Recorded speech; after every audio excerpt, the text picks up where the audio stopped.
kan je iets zeggen alsjeblieft? Sorry? Een beetje geluid maken. Maak eens wat geluid. Hallo, hallo, hallo, hallo. Hallo. Hoort u mij? Moet ik nog iets zeggen? Ja? Dat is perfect, dankjewel. Oké, top.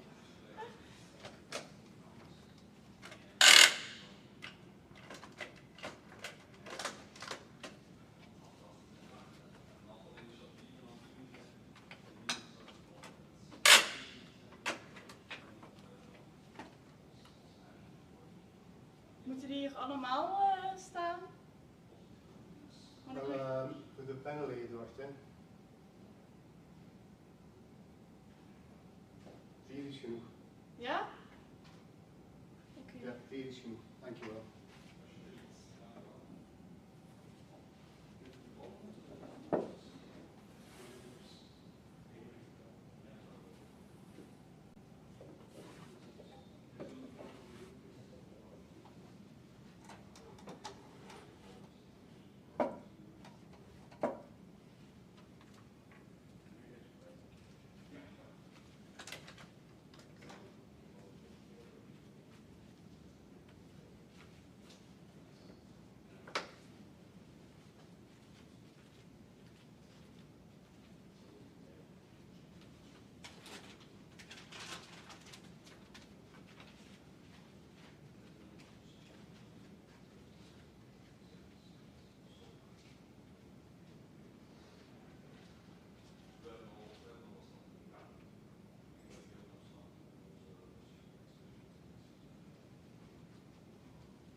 It's cooler in this room. Yes? Oh, okay. Better? Yeah.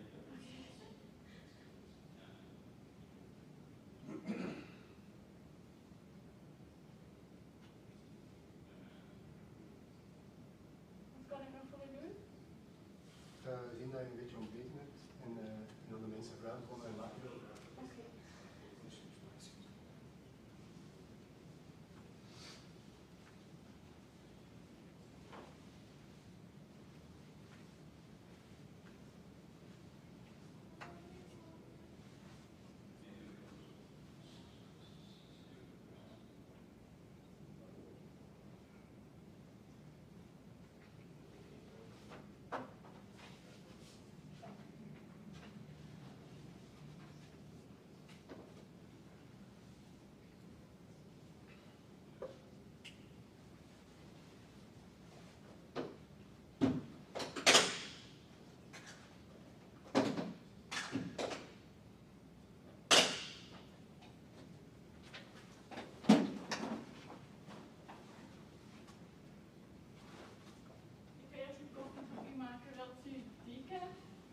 Nee, echte koffie. Medium or dark?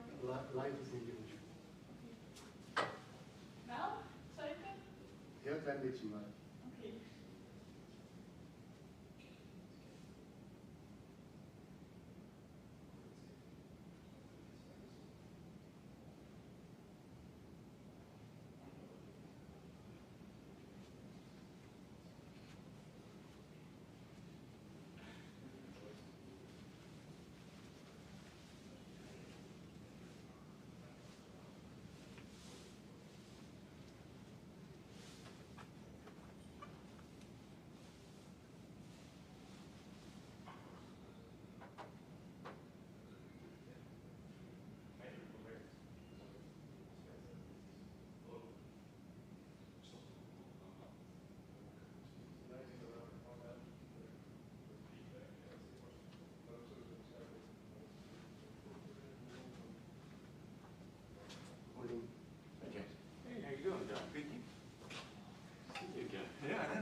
I don't get out very often. I noticed that. I think a lot of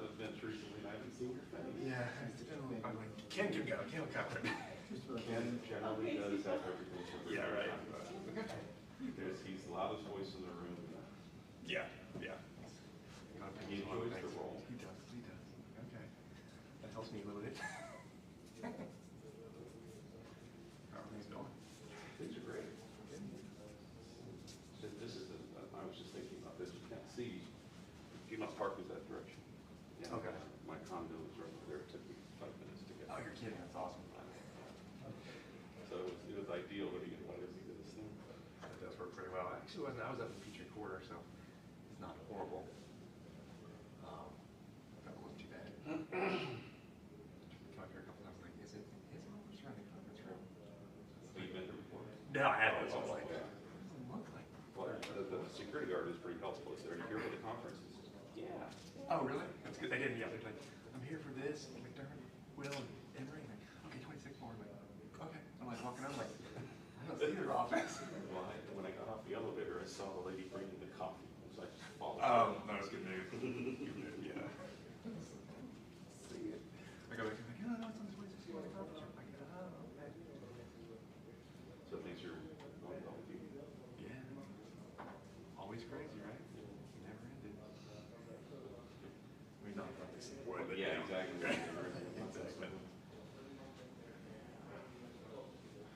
Fleet Corps, pretty big company. It's pretty good.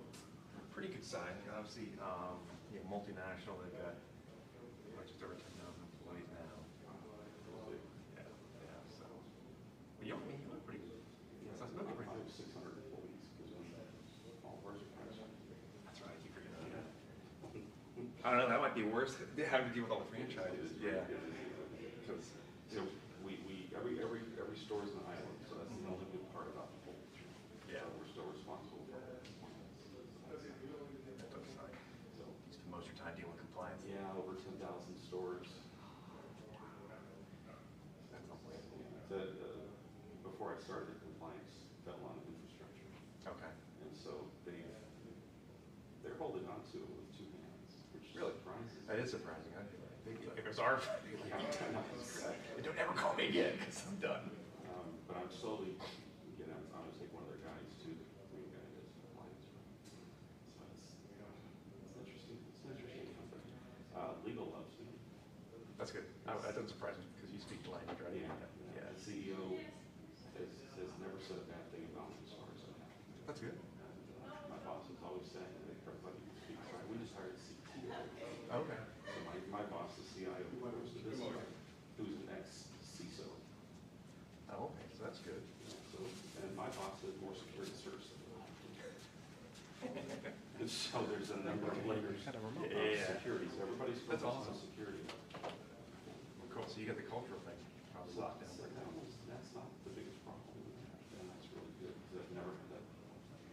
It's never been. Yeah, right. I've always had to sell. So Yeah. I've never, even in speaker role where you parent officers, come on, what? Don't hit her every time. What's PCI? This is scope? now my stores forget about PCI as soon as they Oh, I'm see sure. it. Yeah, right. Yeah. We have other fishing product or other things product right there. Roll that into my market. There's other. We think we do hamburgers. Yeah, they're French for that. The fries are fried. I saw the remote over here. Well, good. These are well, you get to travel. They're starting to open up officially. We didn't start letting people travel. Found a remote for this The remote is right here. and connecting to the zone. You used to have a guy, Almir, I don't know if you met Almir Rocha. He Connecting did to the part of all of our zone, I compliance guess. stuff. And I'm trying to remember what I did. I never went to the. Weird. He knows the roads. He'll drive it. But he left early last year. I don't know. I'm like, pandemic. I don't want to do that. Yeah, you know, somebody in the company can drive you Yeah, to right. places. But usually they get you rent a car. Twice off that. Oh, there. Yeah, so then I see the black and white sitting in cars. We had kidnapping. Oh yeah, we had employees with the cameras too. I'm like, yeah, in a hurry to get down there. This whole virtual was pretty loud. Are you insured in protection as well? No, unfortunately not. Yeah. So, something like that? Because I've asked, not that I asked to do this. Basically, I get the question. how do you do it? Set up, do that. Just put this in the thing, and it'll pop up there. That's it. Okay. Who's the person? Wait, do you do? Oh, okay. All she got to do is put this in her laptop, and she'll be able to see whatever is on her laptop. Okay, up there. Yeah. All right. And this is the The remote. remote to it. Yeah. Yeah. If you need anything else, just call me. Okay. Yeah, exactly. Right, right. We still have to see that. So, UK, that's pretty cool. Yeah. You've been before. Yeah. So we don't have offices, we have small, I don't like if she's the one, then I can. but most of our operations are in Swindon. Just to make sure. It's already, is it turned back on? It's still No, on. it It's should still be on. on. The light is still on. So it's still on, right? Yeah, she Okay. just have to hook up her So you gotta laptop. do.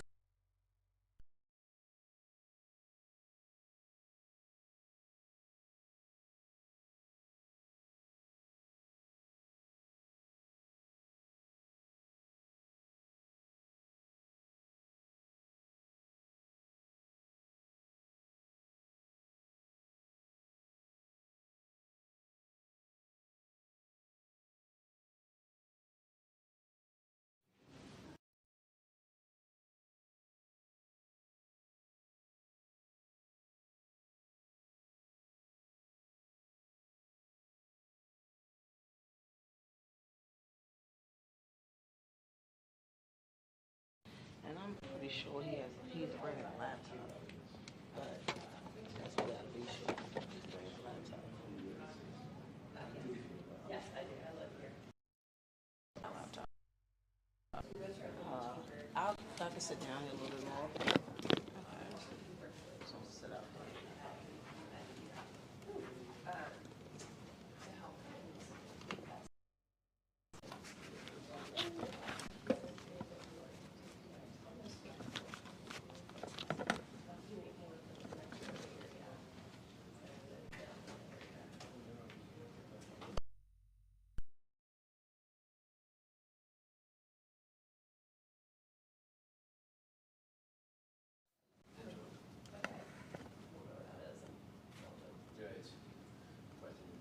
Okay.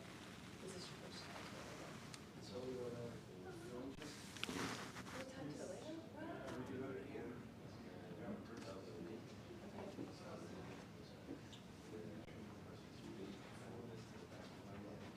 Okay. And what were you here for? Okay, okay. And then the other times, all for work? Do you ever get to do anything fun while you're here though, so you can see what it's about other than just a conference hub? Yeah, yeah. That's one of the things we're known for. Well, there's a lot to be, we're called the city of the forest, if you can't tell, so a lot of hiking and biking and kayaking. This is a phenomenal view, by the way. Wow. So Atlanta has several different skylines, 3 technically, well, maybe 4 at this point. We have the perimeter area, and then we have Buckhead, and then we have Midtown, and we have downtown. And they're all kind of separated, but they're all parts of our skyline. So. Oh, right. But you know, Atlanta, says the 1996. So a lot of these houses were likely there prior to that, and we went from something like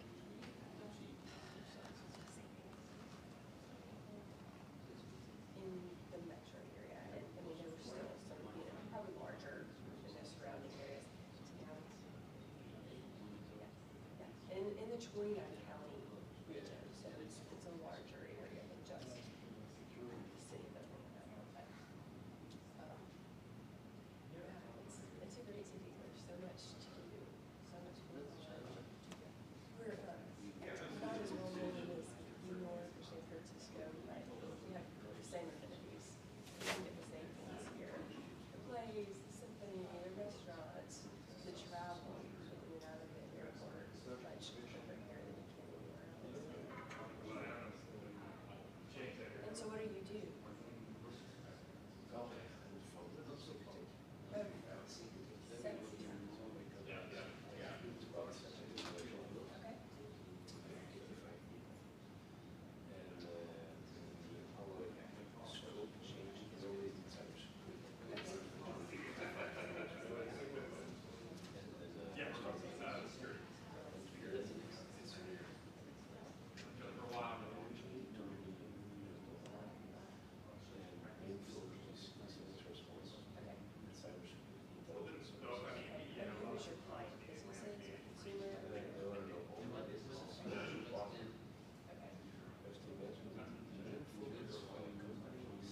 Yeah, it's got code. So I have a 4-minute video. We're going to see if we can put that up. So he recorded this. Is that when? Yes. Excellent.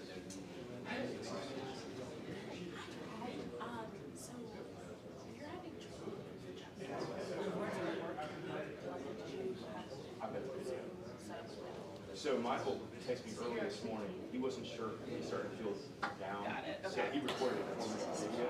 Okay. Which made me easy. Okay. That means all we need is a computer with or without. Did you guys work with that at all? Let's try and bring this back now. Good morning, Todd. I think we probably still need that screen now. How'd you get the screen going?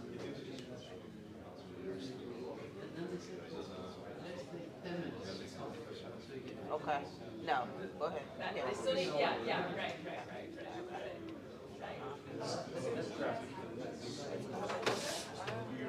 I left plenty of time.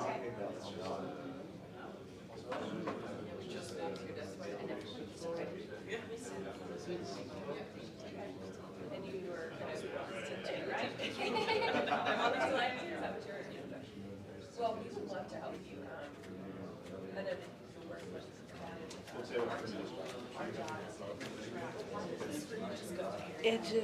It's like, it's not even coming down anymore now. That was the button that pushed? Yeah.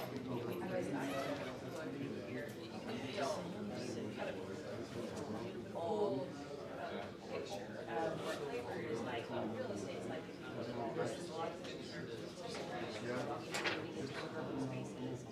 It's not this, is it?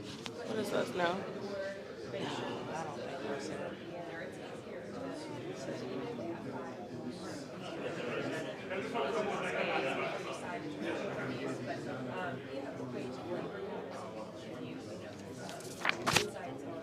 Okay, where would we want to? Set it up there, and then here is the HDMI. Do you have a HDMI port? I do. Yeah. Good. Right there. Yep. Okay. But we need to get the screen back down. So I'll sit that right there. Okay. There it is. All right. Go back. So it should be coming on in a second. Yep. It should be coming on, and here is the remote side. Let's just make sure, because I don't think that is the remote for that. Yeah, he turned. It was a different remote. Oh, he turned it on with this, and I was able to just turn it on. Is it on? The blue light is on now.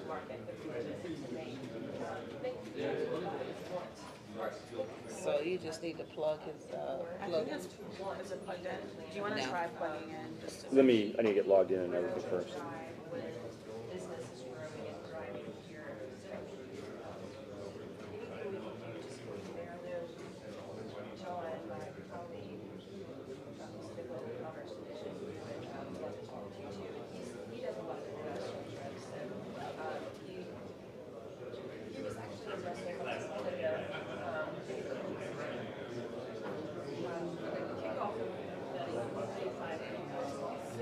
I'll feel confident when I see like flash because I know they're recording too. Okay. They're just recording their presentation. On all the projects that we work with, the state, Georgia Department of Development, and also Chicago, their utility providers, all three of our organizations have departments that focus on economic development. And like that kind of partnership. Did you feel comfortable with the shades up, Todd, or should I bring them down? Bring these three down, if that's okay. Because I know that it'll reduce the glare on the screen.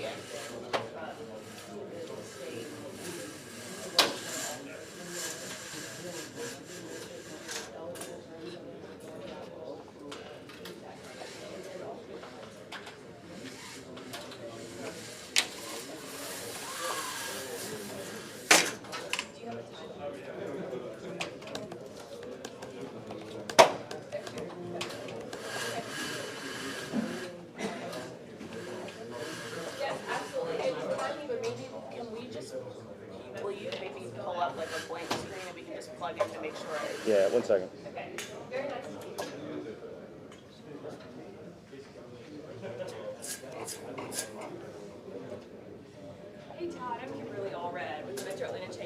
Oh, thank you so John much for told me coming. to make sure I came up and introduced myself and said hello. So. Well, thank you for coming Well, this thank morning. you for having me. I learned this morning it's a small crowd, so I am quite honored that I got in. How long have you been with the Metro Atlanta Chamber I of Commerce? started in October. Okay, Prior to that, I was with Roswell doing economic development locally. gotcha. Okay, well, it's a great group over there. Oh, John is I'm someone I've loving known it. for years, and Grant and other folks over there. Yeah, I'm loving it. It's great. Selling What- Atlanta's good too. There's a lot to sell. What areas are you specializing in with the Chamber? So I do project management for economic development. So as Okay. soon as a company decides they are interested in Atlanta, that's when our team takes Oh, over. fun. And John will still be a part, Grant will still be Right. a part, and they'll give their expertise. But you're the one who actually makes it happen. We're the ones that push it through the process. So. Great to meet you. Well, it's so nice to meet you, and thank you for dropping by. Absolutely. Does not have an app associated with this icon. Please install an app. What the heck? Is it like a iPhone video? .mov, that's a standard file format. What the hell are we doing here? You're connected to the Wi-Fi here. Yeah, I've got the files, just, now where do our downloads go?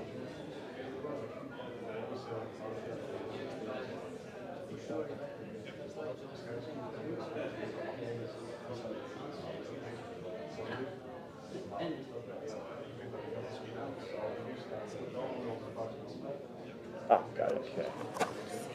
And we need sound too. See, yeah. That's hard to What about mute sound? off and sound. We can check the sound. Because I don't see anything coming through the screen yet.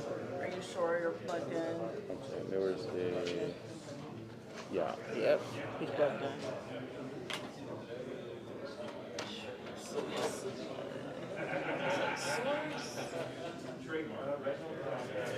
Yeah.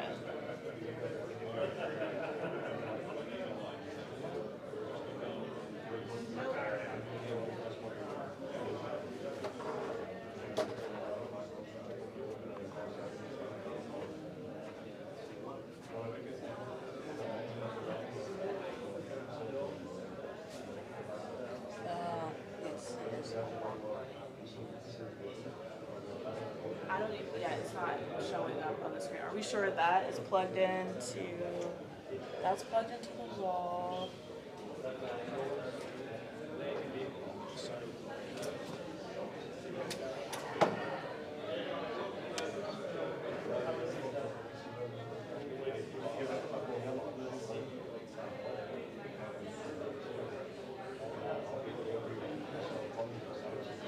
Let me get cars off.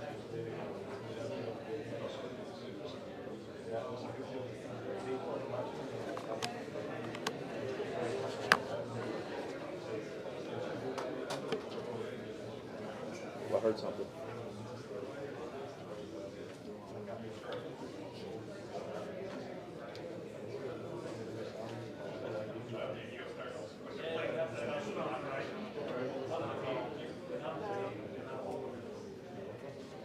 Morning, Todd. Hey, how are you?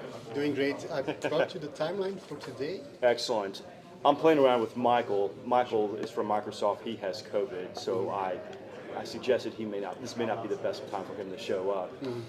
Indeed, very good thing. How was your travels over here? Oh, you're already over here. Yeah, everything is going well. Thank you so much for making the time and hosting us today. My I pleasure. prepared introducing you shortly. Unless you say you don't need it and you can handle it yourself, I won't be introducing you. You can say a few words, but then I'll give a brief introduction as well. I'll start ushering the people in to take their seats. Okay. Yes. We may have a problem with his video. We can't seem to get the connection to work.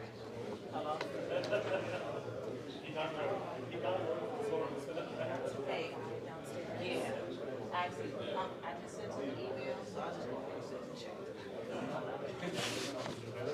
Hey. we're going to get the guy from downstairs who can hopefully. Excellent.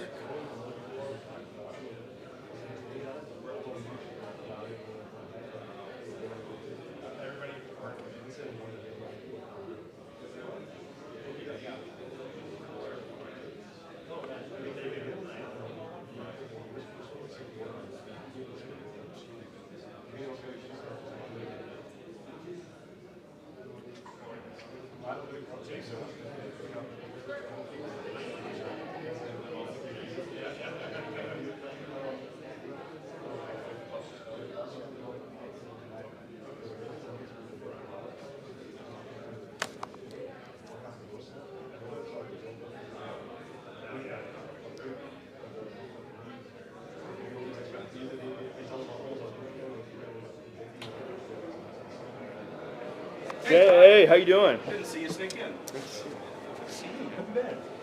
Thank you so much for coming this morning. Happy to be here. I mean, it was 5-minute walk. How's the summer treating you so far? Are you off to anywhere anytime soon? Have you been coming back from anywhere? I spoke at the ISACA conference in New Orleans about a month ago. It's a horrible place to have to go. I got COVID there, so. Oh. And my one of the guys who works for me is from New Orleans and told me that's not the worst thing that could That's all right. Back in my swinging bachelor days, we would go down to Mardi Gras and enjoy ourselves. You know, I like the city, and it wasn't nearly as smelly this time as it was the last time. Oh, that smell in the French Quarter can be sometimes a bit weird. You drink just to avoid that. Yeah. Yeah, but we did, I brought my wife with me, so we did all the touristy things in the evenings. But it was good. I enjoyed it, other than getting COVID. Where to go this morning? This group is a bunch of people who are coming over. Either they're looking to expand to Atlanta, do business with Atlanta, sell their wares to Atlanta. They fit into any of those categories. And I shared with you kind of the questions we'll be asking, which is really just to drive conversation about what is the CISO and the cyber community like in Atlanta, Georgia. It's a connected group. So we'll see where that direction goes with this. We haven't received too much instruction or direction on this. So kind of wing it. Or these people are here for other events besides just this one? Yeah, it's weird. This is a they're having the governor and the dignitaries around the state. Exactly. So we do it here. In Europe, that's where I'm in America.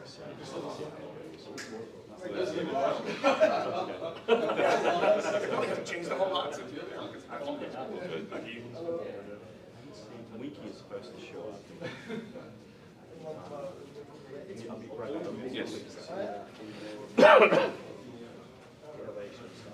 That is true. The whole digital transformation.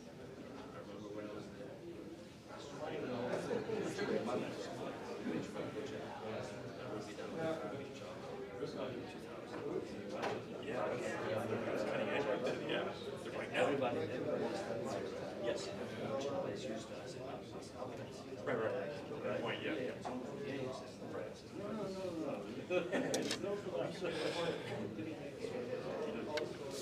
Are you going to be at any of the IAPP events? I'm sorry? Are you going to be at any of the IAPP events this year? Probably not the local ones here at the local knowledge. no, I typically haven't gone to those. I went to the big one in Washington, D.C., which was, and I don't even go there for the events. I go there just to see the people that I know, because it brings together people that, clients, colleagues, vendors that I use. So A larger community. the larger community.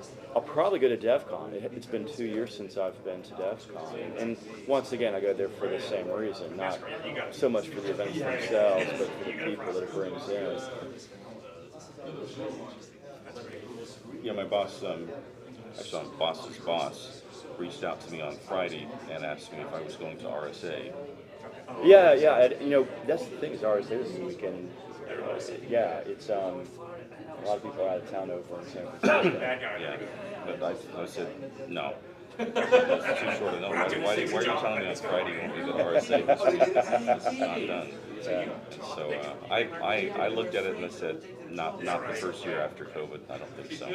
Yeah, even with DEF CON, with IAPP I was reluctant, although I was meeting one-on-one and not in big crowds, so I felt a little bit safer, although we had a group, my practice group had a dinner event the night before it all kicked off, and the next morning we all received emails that one of the guys who had been at our group meeting tested positive overnight for COVID. So.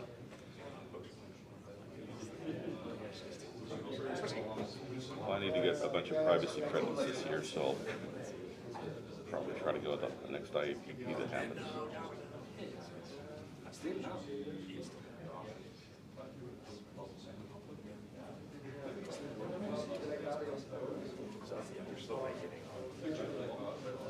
Is it go or no go for video? The video, it's going to be a game time decision. We may have to miss some of that. I hate that. No problem. If we, the most important thing on timeline is the end.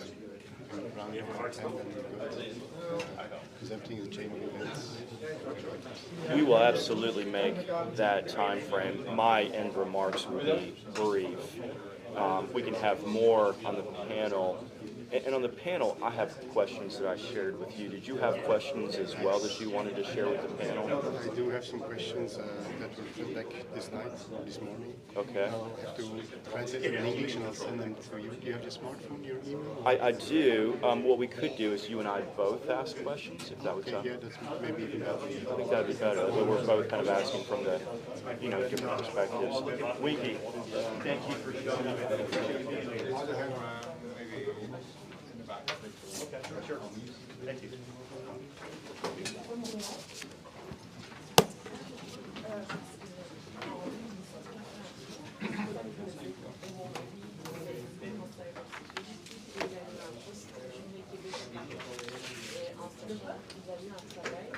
Goedemorgen, bonjour. Good morning. Please be seated.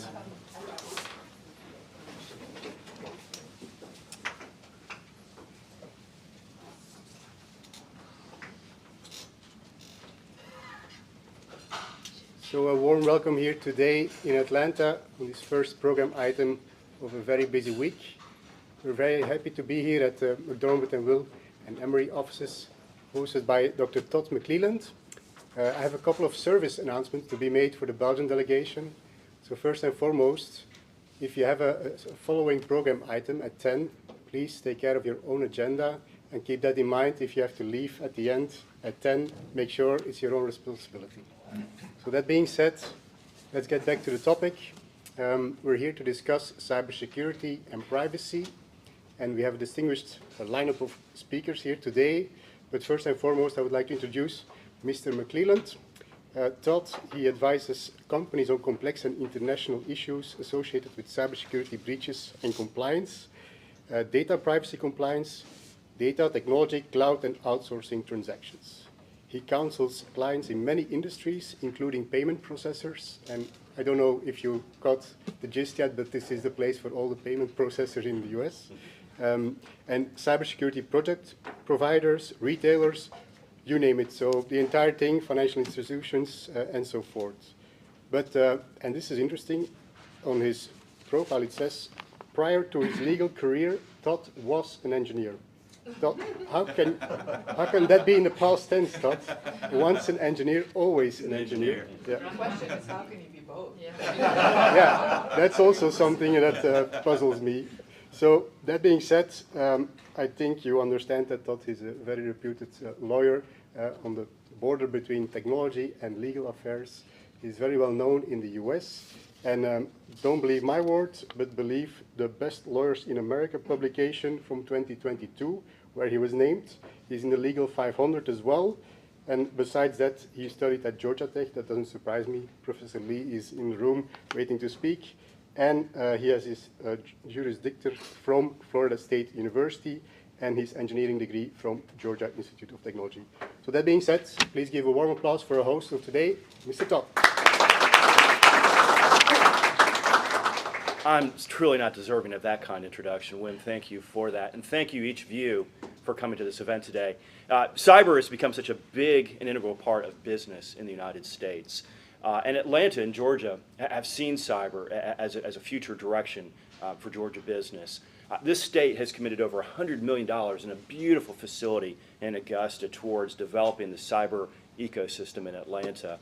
The state is one of the top states going in the cyber direction. We've got over 75 companies that do $2.6 billion of business in cyber.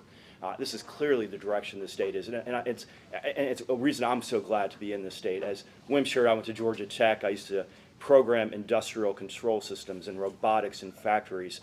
Where there's a Porsche facility currently, there used to be a Ford, and I've spent many nights in that Ford factory programming these industrial controllers. and working on the cyber and other aspects of their systems. So it's something I've been doing for years. But in this morning's event, we thought we would bring together researchers, people from academia. Winky Lee is here, who's one of the prominent cybersecurity scholars in the United States. And Winky is one of the people to be credited with Georgia Tech's rise as the top cybersecurity university in the United States. So Winky is going to talk this morning. We had a gentleman from Microsoft who was going to be here. He came down with COVID. We thought it would probably be in the best interest of everyone here not to have him here today. I'm sure we can all appreciate that. So Michael couldn't be here, but we do have James Barrett, a very prominent CISO here in Atlanta, James Edgar, and thank you both for being here. They're going to talk later this morning about cyber in Georgia, so we'll have a little bit more time dedicated for that. But as further opening remarks, I've shared that Georgia's clearly committed to this, 75 companies. We've got great companies here in Atlanta. We got Microsoft, Google, SecureWorks, IBM, Ionic, OneTrust, Verint, VMware, and the list goes on. As a Belgian company, this is a great place to do business. We've got a very robust cyber ecosystem. We're on an upward trajectory. We've got over 10 universities in addition to Georgia Tech who are focused on cyber. So this is a great place to be. So for the first thing that we're going to do, I guess we're going to skip over Michael's introduction, unfortunately. We have a recorded video. We're having audio-video difficulty, so if we can come back to that video, we will. But instead, let's go ahead and go into our first panel. If I can ask James to come up, James, and our other two gentlemen, Kurt, Olivier, let's go ahead and dive into. And what we're going to explore with this morning's panel is what does it mean to be a cybersecurity professional in Georgia? How would you describe the ecosystem? And where is cyber going in? But we'd also want to explore for our friends over in Belgium, how is the Belgian cybersecurity ecosystem? And how can we, and this is but the first of what we're hoping is going to be a number of discussions between Belgium and Atlanta, but how can we better partner as cybersecurity professionals? I might start with our friends here in Atlanta, James and James. Describe the cybersecurity ecosystem. And this is a broad, open-ended question, I know, and we'll dive into it as we go on. But help us out, understand how you would describe the cyber ecosystem in Georgia. I'll jump in there? Sure. So James Edgar, CISO at FleetCor, which is a global payments company here in Atlanta. And as it was referenced earlier, Atlanta has an abundance of payment processors. So you've got TSYS, Global Payments, WorldPay, obviously Elavon with US Bank, FleetCor. So for us, and we've been here for a while, started here in Atlanta, it's been a huge market for not only for businesses, because Atlanta is a huge hub in the Southeast from a business standpoint, and we service a lot of small, medium-sized businesses in North America and around the globe, but also from technology and having the resources like Todd just mentioned. There's lots of startups in cybersecurity here, along with other innovative industries, as well as having the resources. So the university system here in Georgia is incredible. When you think about the cybersecurity standpoint, Georgia's kind of led the way, both as a state and as the board of regents for the university system here, because even Kennesaw State, which is just north of Atlanta, they're one of the first universities in the U.S. to be certified by the NSA for their cyber program. So it's been a huge benefit for FleetCor. It's the reason why we've been here for so long and stayed in Atlanta. From a cybersecurity community, it's really helped us kind of build our programs, build our resources, and be able to keep innovating from a cyber standpoint. James, if I can pause you real quick, FleetCor, a fantastic company. What is FleetCor? Just so that we're all come on the same page, your background and the nature of your business. We've talked about the payments. Atlanta is is perhaps the center of the U.S. payments universe, and FleetCor is one of the most prominent processors among them. Describe FleetCor, if you will, please. So FleetCor, to Todd's point, is a payment processor, but we cover multiple industries, verticals. So we do obviously fuel cards. We also do universal cards. We also do lodging, so we provide lodging payment services for businesses that do a lot of logistics and traveling. And if they're also turning into a global business, we also provide services around virtual cards, invoice pay. So we provide a lot of payment services for small and medium-sized businesses, as well as logistic companies. Down in Brazil, because we are multinational, we provide toll services and services to a lot of the businesses that provide drive-thrus and lodging, and as well as parking. We provide those services. So FleetCor is kind of, they're positioning themselves as the all things payment services outside of paying your employees. So it is a global multinational business payment service industry that is in Australia to Russia to UK to Brazil. And so we've been able to continue to grow, and Atlanta's always been our headquarters. James, why don't we start with Focus Brands? And I should have started with that and done introductions, but Focus Brands, I mean, this is a company that's known for, if you've walked into a mall or you go into any kind of store around, you're going to capture one of your great companies. Describe Focus Brands if you don't mind for us. Sure. Focus Brands is a, we own and franchise retail establishments that you might see in airports and in colleges and universities, as well as malls. Primarily, these are counter-serve or snack restaurants, so Schlotzsky's and Cinnabon. I'm going to go through this again. Schlotzsky's and Cinnabons is, you know, everybody knows Cinnabons. And there are 7 total brands. You may have heard of Moe's Southwest Grill or Carvel Ice Cream, and there are a number of other ones. And we're all across the world as well. So that's. So again, we own a small number of these, but primarily we franchise. So we're responsible for technology end to end, and we're responsible for ensuring the security. Although each of our stores is an island unto themselves, none of them talk to each other, so it helps us out from a compliance perspective. But that's really the focus of Focus is to franchise these stores. Oddly enough, I also came out of payments because I've worked in Atlanta for a long time. So I was doing security at Global Payments when we had the data breach. Not my responsibility, not my fault. And what's interesting is the job I took after that was for a paper-based payments processor. So people write a check or a money order for their mortgage. It would go to a post office box, and we would do all the processing for that. So I've served on both the electronic and the paper-based part of the processing picture. And James, to extend on the ecosystem, your thoughts on the Georgia cyber ecosystem? You know, you've located in Georgia a small group of CISOs, relatively speaking, in the sense that it's a very connected group, very integrated. How's your practice been as a CISO here in that respect? So we again, the CISO community is very, it's very social. We participate in many of the same activities. I know James just from seeing him as often as I do. We don't know each other in any other capacity as far as I know. But that's how, I mean, a person who's working for James right now is named Ken, who is very, very famous not famous, infamous. He's again, very social. Everybody knows his face. I met him well before I met James. And he and I worked together, or actually we worked, he took the job after I did at a company, Rollins, which does pest control primarily. So yeah, the community is very insular. It's very social. We're a very dynamic group. There are a lot of large organizations who specifically target Atlanta because of the social aspect of all of the CISOs. We learn from each other. We help each other find jobs. We're very interactive with each other. Thank you both for that. Perhaps we can entertain our friends from Belgium here. Maybe perhaps with Kurt. Kurt, if you'll still please first introduce yourself for us. Good morning, everybody. I'm Kurt Kallewaert. Till the end of September, I was head of the cybersecurity research at the West University of Applied Sciences. But my boss gave me more work to do. Namely, now I'm the valorization manager, digital transformation. But besides this, we are working already on study programs and doing practical scientific research on cybersecurity since 12 years now. I think we have put in the Belgian market 2,000 people graduate as cybersecurity experts already.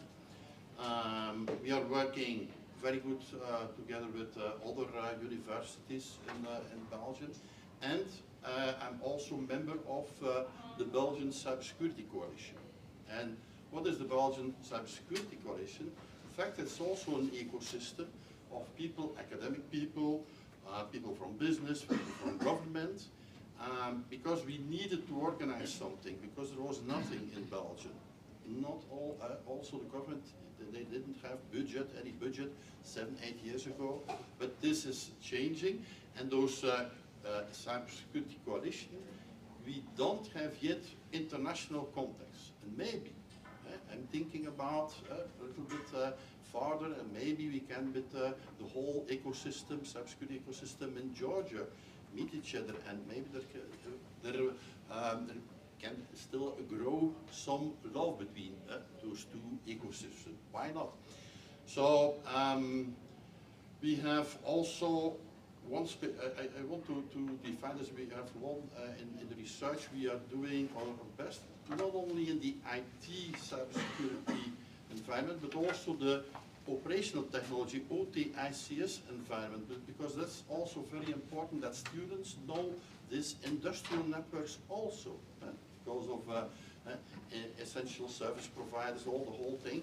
So we embedded this also in our study programs. But the big boss of cybersecurity, Miguel de Breker, said to me, "Bart, good, yes, 100, 150 people graduate every year. It's not enough. Give me more." So we introduced lifelong learning. So we also give online courses to IT software network engineers who don't have the competences of cybersecurity yet. We give those courses online. So they can, so we have a lot of people in transition.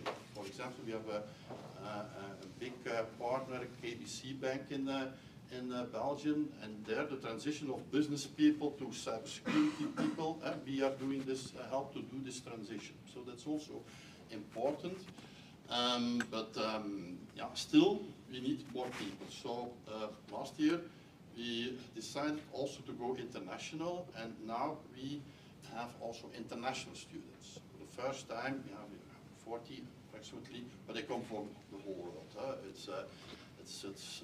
So we have, yeah, okay, we are doing our best and work very hard on this topic, cybersecurity. But here I see a big ecosystem also in the academic world. So I want to have contact with all those people and see if we can work together on it. Well, this is fantastic, and thank you for that introduction. That's exactly why we're here. And that group that you've helped put together, you know, 7, 8 years ago, cyber wasn't quite the issue that it is today. So even 7, 8 years ago, that was insightful to see the trajectory and trend that we're now experiencing in cyber. And certainly your point is well taken on the lack of people. We're seeing that across the United States and indeed around the world, where there's just, when measured against the number of adversaries out there, we're outnumbered and outgunned, if you will, which is leading to a lot of the innovation that we're seeing out of Belgium, Atlanta, and elsewhere. So thank you for that introduction. Vivienne, please, if you'd introduce yourself. Good morning, I'm Vivienne Smet. I'm a research manager at the University of Leuven. There I'm responsible to coordinate all the strategic and applied research projects within our lab, actually €4 million a year. I'm coming from the University of Leuven, and I think this is one of the cornerstones already in cybersecurity in Flanders, in Belgium, for a long time. I think more than 30 years already we're working in cybersecurity. We have a very renowned crypto lab from Bart Bruneel working on hardware and crypto. UBIS and Cybertrust was also pioneered from our university working on system security and network security. And also early 2000s we already were working on software security. And that capacity has been growing over since then as well. And now we are at the University of Leuven, around 200 researchers working on security and privacy. And we have a very strong focus on industry collaboration. So all our projects almost all applied and in collaboration with or for industry. And I think that's important actually to create that interplay between academics and between industry partners. If you're asking how is the cybersecurity ecosystem in Belgium or in Flanders, I would say when I was referring to UBIS and Cybertrust in the past, it was merely focused on networking, system security, and that has been growing over the years. I think in Belgium we have a strong embedded market, and also the link with OT, IoT is very present there. We also have a strong growing lag on software security, how to produce secure software, how to actually produce software with privacy concerns already embedded in the software. And the third leg is we have a growing market of cybersecurity services. We have a large ecosystem of security providers within Flanders. I think that's a little bit the sketch. We have a lot of new startups, scales-ups in the last 10 years. I think this ecosystem is really enriching. And also there we see a lot of interactions with existing players, with academics, to actually enriching that field. That's very interesting. I want to go back to one of Kurt's points about OT, which is something that, Georgia, the manufacturing capability here has been growing by leaps and bounds. Through the Metro Atlanta Chamber, the state, and other, we've been pulling a lot of big automotive and other big industries. How much of an emphasis is that in Belgium right now in terms of, and I'd ask both of you, in terms of new startups, new technologies coming about, How much of an emphasis are you seeing on OT? Well, there was a big problem also in Belgium. There was no competences, not enough competences about OT ICS security, and we started a study program to upgrade a cybersecurity IT expert to a cybersecurity OT ICS expert. So that's the first transition, because IT people, OT people, they don't understand each other, right. And we made them understand each other. So that's the first thing. I give education, give training, and also to the young people, because PLCs, all this kind of devices, they don't know it, but we have installed it with us. And you have servers, but you have also PLCs. They are doing ethical hacking on industrial environments and so on. So we are trying to build this up, and I'm very glad that here are also companies like from Alex who are doing their best in OT ICS security. It's a big issue, and what we can do is that there are enough people on the market who have this competences, because that's a big issue. In complement to the OT space, we have also been working within the automotive sector, actually increasing the maturity of the processor types. You can see, for instance, in normal PCs, cloud environments, we have all kind of security technology already embedded in the processors, which are expensive processors, but we can't use those in a car. If you say in a car we have like 100 processors in there, we can't spend $50 per processor. Right. So we have been looking in what kind of technology can we already embed in very small processors, and actually have a secure interaction between those processes, and actually create an end-to-end system that is secure. And we have been working already on that for more than 10 years, and now we see actually the fruits of those technology being enabled for certain technology sectors. Okay. If I could ask each of you, what about your Atlanta or Belgium in particular, it seems to be most attractive as a cybersecurity professional? You know, what is it about Georgia in our case, Atlanta in particular, that makes it it's such a great place for cybersecurity as a professional? So I'll jump in again. I would go back to just the community we have here in Atlanta. Kind of James' point, it's tight knit. We have a lot of folks who've been in the cybersecurity industry and the community for quite some time. They've been at different businesses, so you get the ability to take all the different industries in Atlanta. You think about the payments industry, you have manufacturing. We have services like Delta, these big companies like Delta and UPS. Folks have been in these communities, Truist, so it's great to be able to lean into that, right? So you get folks who get experience from these different big businesses, they go into smaller businesses, medium-sized businesses, they can take that knowledge, and because it is a tight community, it's easy to move around, and you get to meet a lot of people, and so it really builds that community. So I think the experiences that they've done at those companies, building processes, aligning with technology, meeting the people who have special skill sets, and they bring it to other businesses that are growing, and they need to facilitate that, and it's very, very supportive, as well as it's bringing in other technology, other talent, so people see that, they want to come to Atlanta, they want to be part of Atlanta, and because Atlanta is a hub in the Southeast, it's easy to get in and out of. A lot of people are relocating, especially after the pandemic. We've seen a lot of folks who are looking at opportunities from around the country that we have, here at Fleet Corps, for example, and they're coming to Atlanta. They'd say, yeah, I want to relocate to Atlanta, the climate's great, the industry's great, if it doesn't work out for Fleet Corps, I have all these different opportunities and opportunities to learn and grow. So to me, I think that's one of the big strengths for Atlanta, is just what we offer from a cybersecurity community, as well as we offer from an industry and from the colleges, universities, skill sets you can get here. I think that, to use is anybody here unfamiliar with baseball? No, okay. So it's a good farm team, right? We have people move across organizations, and you learn skills at this company, and then you take those skills to the next company. And generally, I don't see a lot of people, except for Vladimir, leaving Atlanta.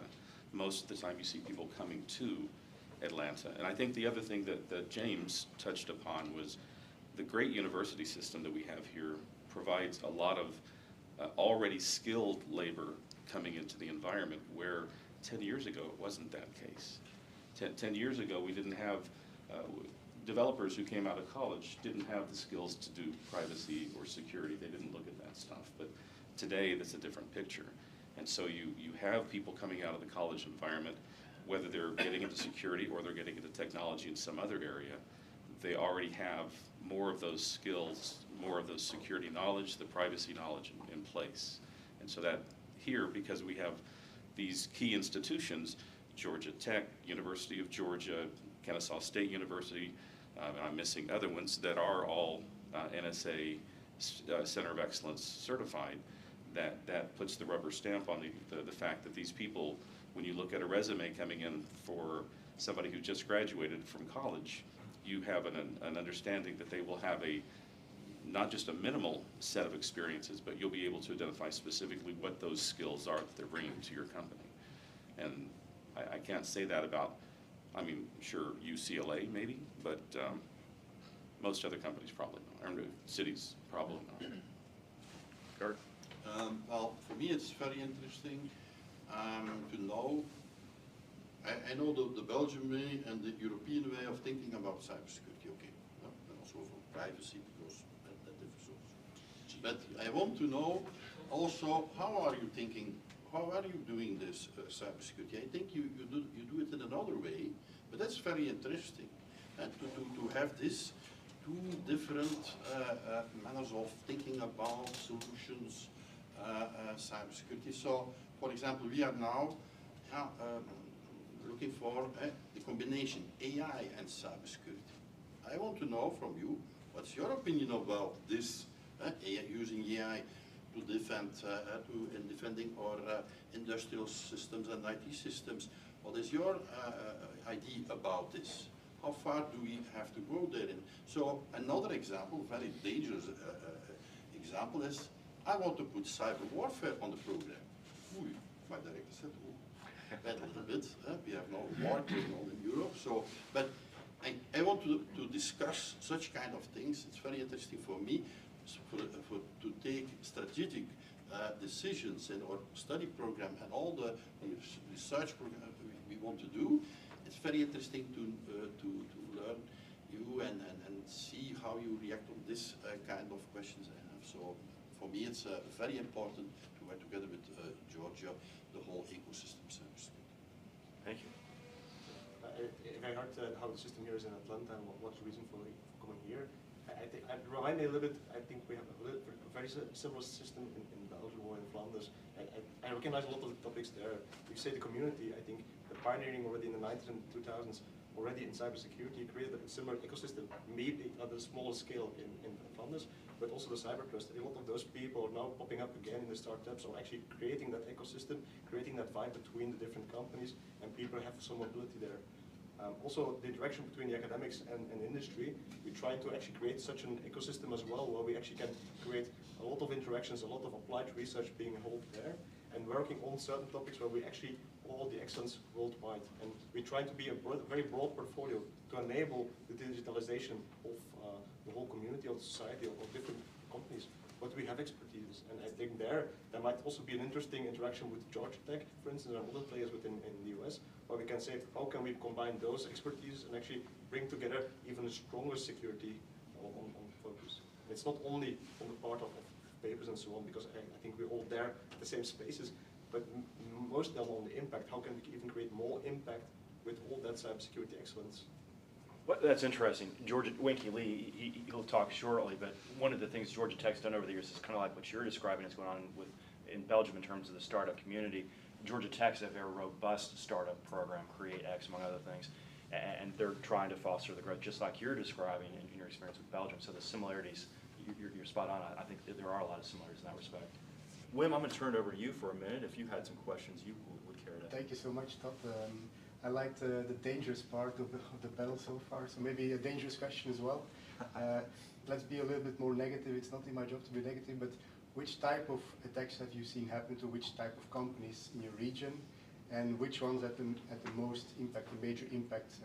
Could you share a little bit from both perspectives, both from Belgium, Flanders, as from Georgia, what kind of attacks that really impacted the region the most? I think everybody probably will agree that ransomware is the leader in the space. So much that it's almost impossible to get insurance these days. Cyber insurance is just outrageous. The 2 years ago, applying for cyber insurance was a single questionnaire, and now it's multiple calls and very focused on specific controls that are known at the present time about how to defend against and recover from ransomware attacks. So I think that unless there's disagreement, that's probably the number one thing that's impacted not just the Atlanta community, but probably everybody. Yeah, and I agree with James. I mean, ransomware obviously continues to grow. They become more sophisticated. It's almost like a crime syndicate now, where they can operate and move, and how quickly they can implement their tools in your network. Beyond that, being payment services, there are other things we look at. Denial of service. Obviously, if we can't process payments, that's huge. So they can understand, hey, if we can take down your services and you can't process payments for your companies, you're losing thousands, if not millions of dollars an hour, and being able to process transactions. So that's a key area that we want to focus on. That's something that, if you think about extortion and those areas, if you can't get ransomware, we're just going to take your services down. And even you're talking about cyber warfare, you look at what's going on in Ukraine and Russia. I mean, their cyber is going back and forth. Take your services down, make it unavailable, and then you'll see what kind of damage you can do, whether it's for financial or just to implement and disrupt a business or a country. For us also, fraud it's kind of on that border of cyber, but fraud is a big thing that we keep an eye on. There are oftentimes cyber-related components around fraud, as well as the social engineering. That, to me, seems to be coming back. For a long time, it's just phishing emails, smishing. Social engineering is coming back, at least what we've seen.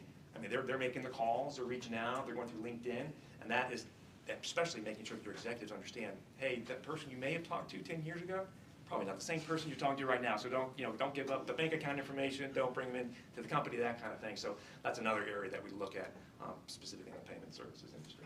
I have three things to tell about other things than ransomware and things you mentioned. First, I'm very anxious about supply chain attack.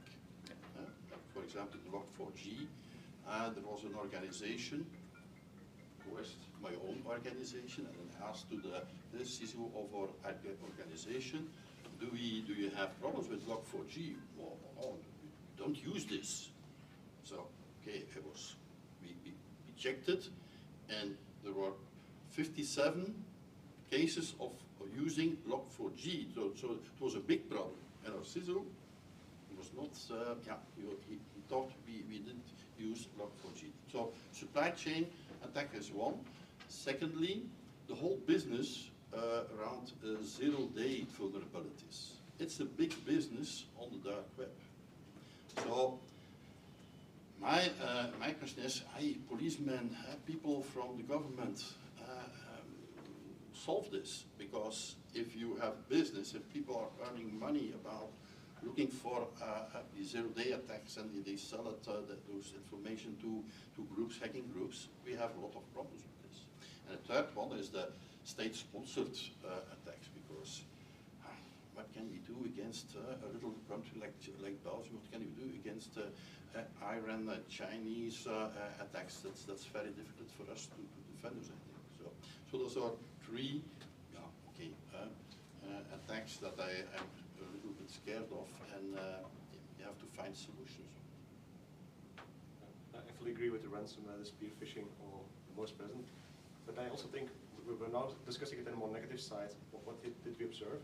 I think attacks like this, the ransomware also have a positive effect, at least in countries where you don't have to report incidents, or where you don't have to report vulnerabilities being exploited.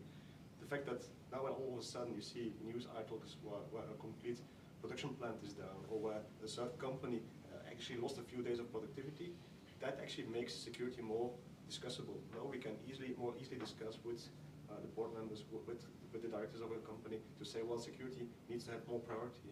And in the past, it was much more hidden. It still happened. A lot of things like fraud and logical fraud that will be exploited after a phishing attack.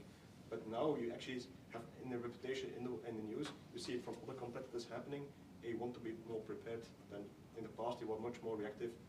I only do something once I got attacked. And now people know they will get attacked, only don't know why and when that will happen. In the States, we say it's never let a good incident go to waste. Yes. Fully agree on that. But in combination with this all, I think we have, but maybe Alex or here can also give more explanation later. I think we have a problem in Belgium. I don't know how it is here in Georgia and Atlanta, about, for example, working on an incident response plan, disaster recovery, business continuity. I think we have a big problem still in Belgium to solve this and to work on this. And if I'm using the NIST cybersecurity framework, identify, protect, detection, okay, but response and recovery, you still have a big job. Maybe an additional question. In Flanders, in Belgium, we have a large concentration of researchers, more than 200 in your combined research groups. So it's definitely one of the foremost pronounced regions in Europe. You have both the hardware as the software competences in that field of cybersecurity. How much of the bug bounty work that some of your researchers do leads to bilateral research with American corporations and Fortune 500s? I would say at least so. So we have certain examples in our lab. For instance, we have been following closely with all the processor attacks, for instance, of Intel. We had the foreshadow attack, which was actually exploiting SGX part of the processor. And this, of course, leads to much more interaction with Intel and led to a long-term research relationship with Intel paying and actually using the knowledge and the frameworks that we are using to attack and to protect. But this is one-on-one on bug bounty. I would say even broader on responsible disclosure. Most of the research we do actually involves responsible disclosure to the stakeholders as well.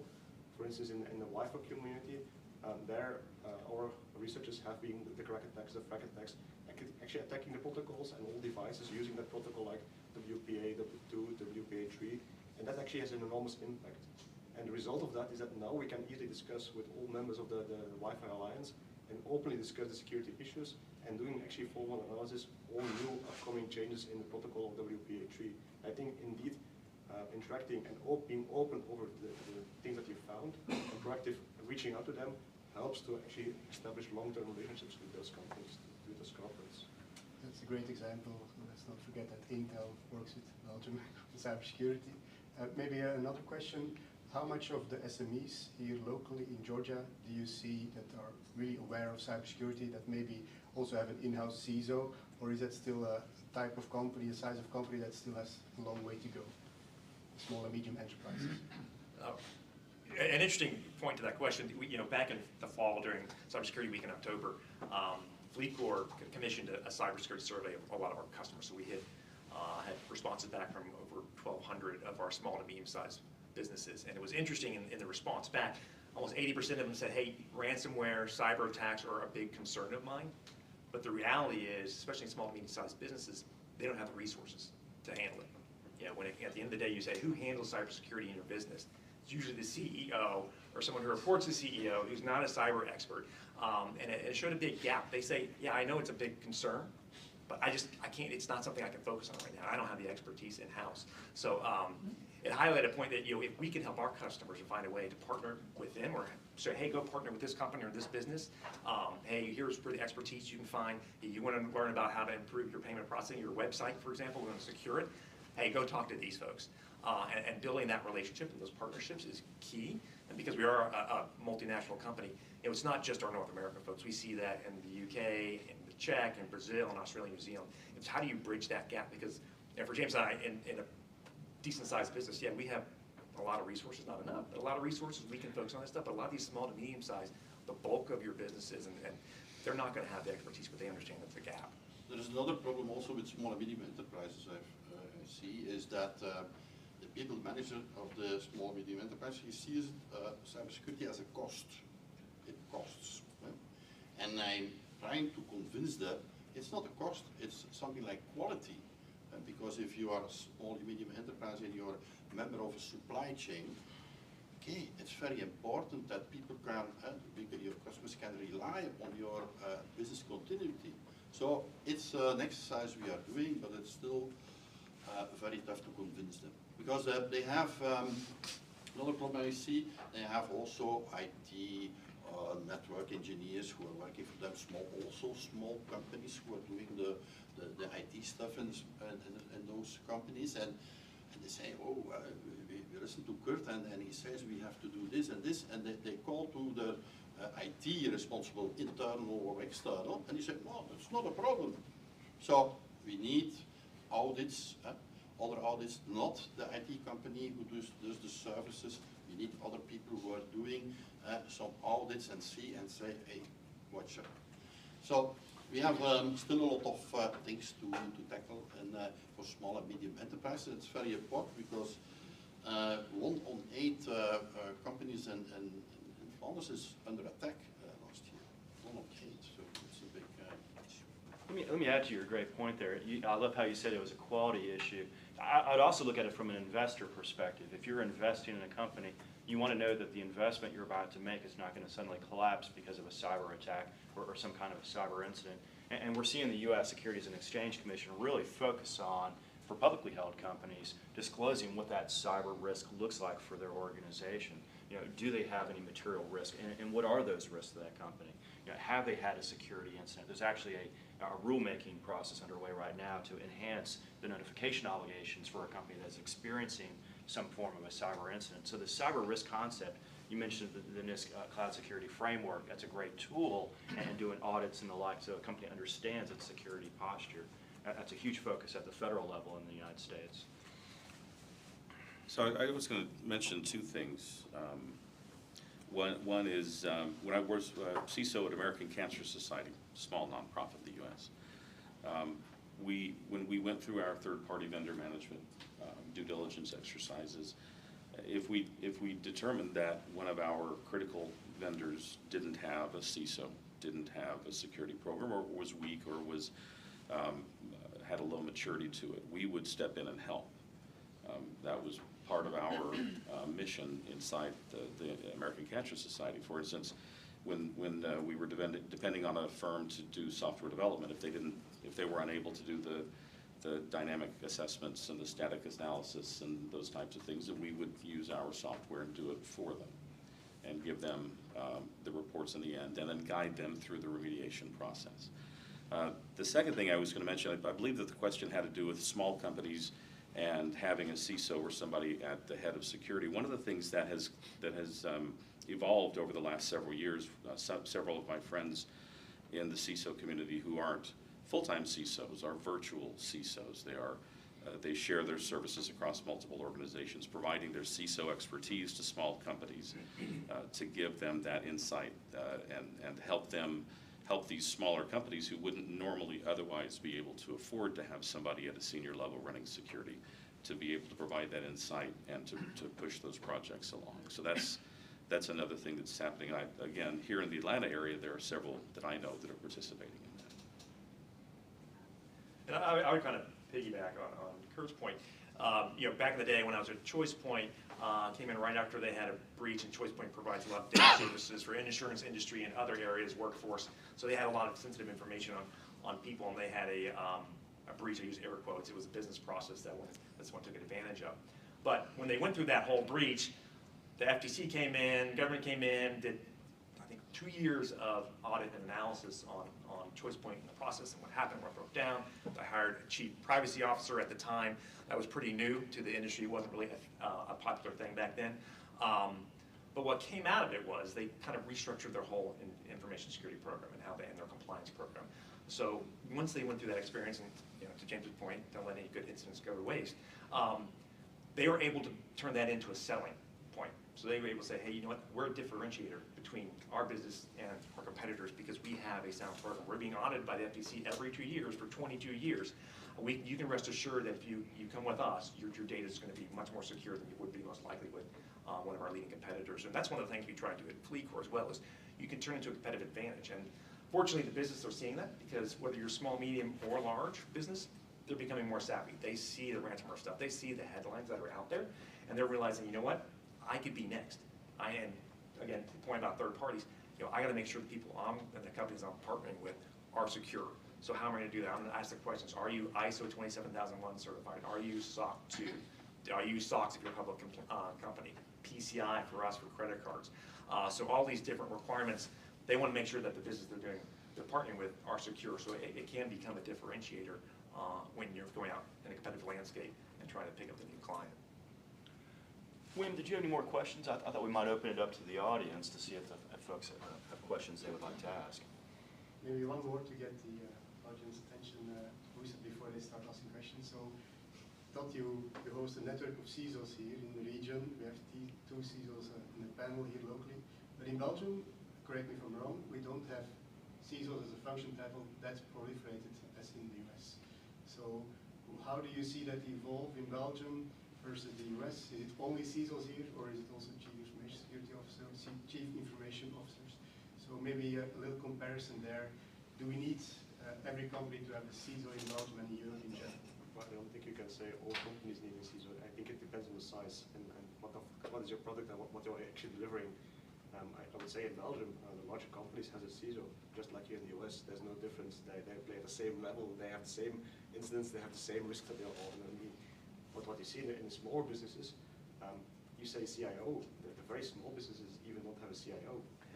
And that's the problem. If they don't have a CIO, what do they invest in security? And gradually you see companies having someone for the CIO, having something for IT, and then building up on security. So I think it's really depending on the scale from very small size to large corporates. You have different levels where you actually have the CISO in, where you have not only the CISO but the CISO team. Because in most large companies it's not one CISO, it's a whole team responsible for security. What I see things are changing is the third party, as you were mentioning, but also for instance in the startup scale-up community. I think almost every around Series A, Series B, the due diligence of the investors actually force the company to think about security. Also the tenders, what you have to do in a third party component, people have to think about it. Nowadays I think a lot of companies are getting in contact with either supply chain management or because of their offering a SaaS service and they want to actually go through the due diligence. Or contact the security, but then even then the question is, does it pay off to actually have a full-time CISO? I think for some of the small companies, that might not be their main priority, if they at least are working with external companies to actually bring that expertise in. And if that is the case, then I think it's fine. You don't have to have a CISO person in-house to run that, depending on your company. But of course, if you go to 100 people company having thousands and thousands of customers, you have to have a security team in-house that can work 24/7. I think you're exactly right, and that's what we see in the United States as well, where your smaller companies tend not to have an individual CISO.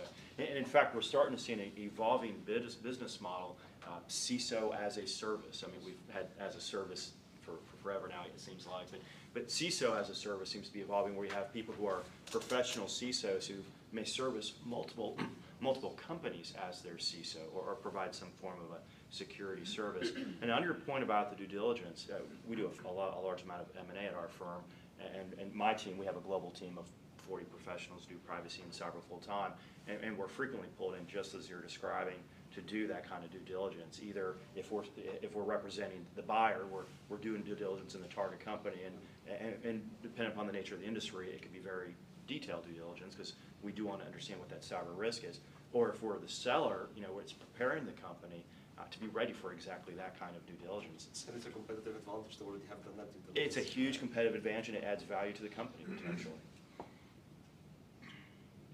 Question from the audience? Maybe from the speakers that follow? Yes, you have a question?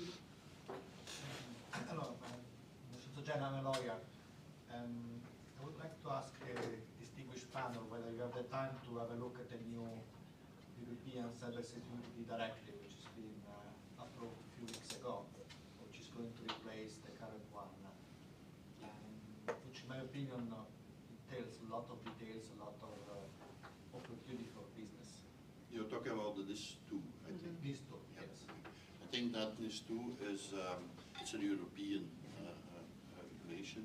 NIS2 is much better than NIS the NIS because every country defined the parameters when a company or an organization falls under the NIS.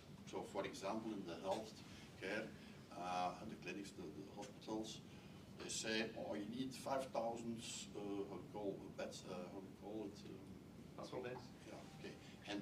But no organization has 5,000 such kind of things in Belgium. So the healthcare sector did fall under the NIS.